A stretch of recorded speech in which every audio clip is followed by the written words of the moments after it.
Hey guys, and welcome to ESL Whiteboard. Today's class will be about influence. So, influence is the ability to persuade, to change the behavior of people. It could be by force, influence people by force, or by words, or by actions. There's many ways to influence someone or something. It's a very interesting topic because, as you see in politics around the world, there's continuous battles of influence between nations, ideas, ideologies, and it's a good topic to build some vocabulary around because you'll hear a lot of it on the news, on movies, and generally every aspect of life involves some type of influence. And it ranges from sales to, like I said, religion tries to influence politics, schools, and so on. So the first word I want you guys to learn is, or phrase, is comfort zone. Okay. So the definition is a situation where one feels safe or at ease. So your comfort zone is where you feel safe, comfortable. For example, at home, relaxing, watching a movie. That's your comfort zone.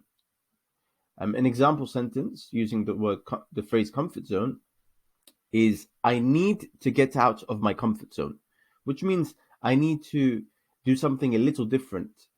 For example, if you're afraid of giving a speech in front of many, many people, then you can say, I need to learn to give speeches because it's not within my comfort zone. So basically, trying to break free from your fears and your self-doubt to leave what you find comfortable. Okay, so here we can see the question, and I want you guys to also ask yourself this question, and I'll try to answer it as best as I can for you. So the question is, do you like to leave your comfort zone? And give some examples. So I'll give my answer. So yes, me personally, I do like to leave my comfort zone because I feel that by leaving your comfort zone, you can grow and you can learn new things. And if you don't leave your comfort zone, you stay stagnant, which means you stay still and you don't grow. So imagine your English is not in your comfort zone, right? Your English maybe beginner or intermediate and you want to grow and you're not comfortable with English. If you don't leave your comfort zone, you'll never learn more English, right? So that's one example of comfort zone and why you should leave your comfort zone, in my opinion. The next word is eloquent. So eloquent is to be fluent or persuasive in speaking or writing. You can use it as an adjective or a noun. For example, that was an eloquent speech in the adjective use, or noun, a speaker with great power and eloquence. So to be eloquent is to be fluent and persuasive in speaking and writing. So an eloquent speaker is able to persuade. You need eloquence if you want to be influential also. So there's lots of reasons why eloquence or to be eloquent is important. Question: name some eloquent speakers you know. Why do you think they are eloquent? Okay, this is an interesting question. So, I think a very, very eloquent speaker is someone by the name of Malcolm X. He's dead now, but he was around in the 1960s or 50s, I can't remember exactly. And he was a political activist and a human rights champion for African Americans in America. He had such eloquent speech because he was able to make people think. He had good tone of voice. He was funny. He had the perfect combination to make someone extremely eloquent. If you guys want, you can pause the video and YouTube Malcolm X. Malcolm X. I'm sure you probably already know who he is, but definitely Malcolm X. Okay, the next one is authoritative. So, that's somebody who's commanding and self-confident, likely to be respected and obeyed. So somebody who has authority, when they walk in the room, you can tell, wow, they like a security, like a bodyguard, for example, they walk and they're like this. You just feel the authority, the confidence in that person, and most people will listen to people of authority. So, for example, his voice was calm and authoritative. So, somebody may be speaking to you, their voice is very calm, and they have authority in their voice. Then you can say they have an authoritative voice. Okay, why do you think it is important to have an authoritative voice? Well, I think it's important to have an authoritative voice because without authority in your voice, people will not listen to you and they will get bored of you and you won't be able to influence them in any way, shape, or form. So, for example, imagine somebody in war, for example, they gave a battle speech like, people of this nation, right? You know, that kind of like in the movies. But if they didn't have the authority and they sounded like this, people of this nation, today is a day of struggle. That, you know, people won't feel confident.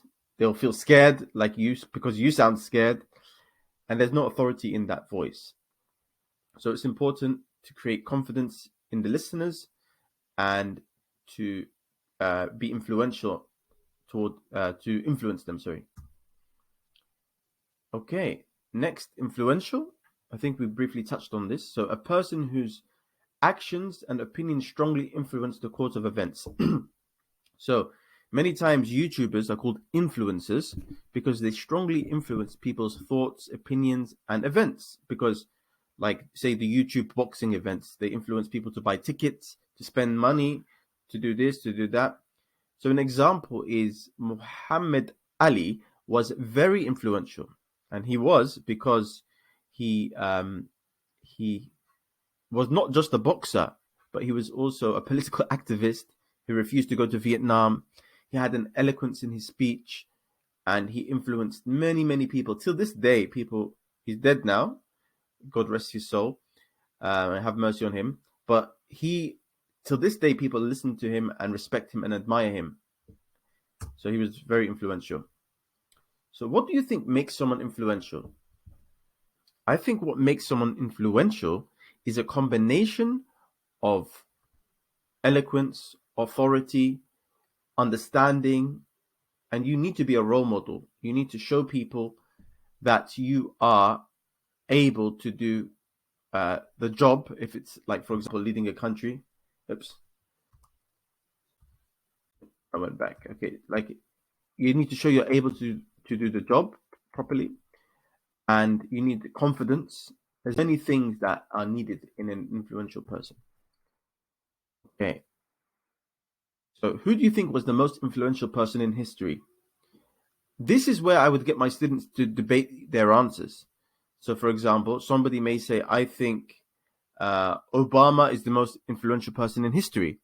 And then someone may say, I think the Prophet Muhammad was the most influential person in history.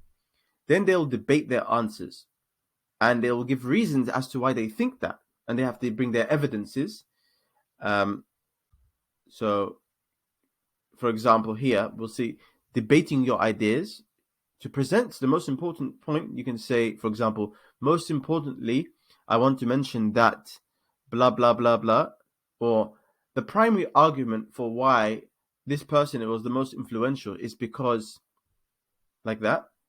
And if you want to concede an argument, which means to accept somebody else's argument, but then give a counter argument, you'll say, it's true or obvious or evident that blah, blah, blah. However, blah, blah, blah. So you add the counter argument after however. Or, I agree with that, but on the other hand, blah, blah, blah. And that's where the counter argument goes. Okay, next is sequencing a list of arguments. So you can say, to begin with, in the beginning, for example, to begin with, I'd like to mention that this person was very influential because blah, blah, blah. Or you can say, the next argument I'd like to state is... Next, we have adding an argument to strengthen your point. For example, I might also add that, or not only that, but also.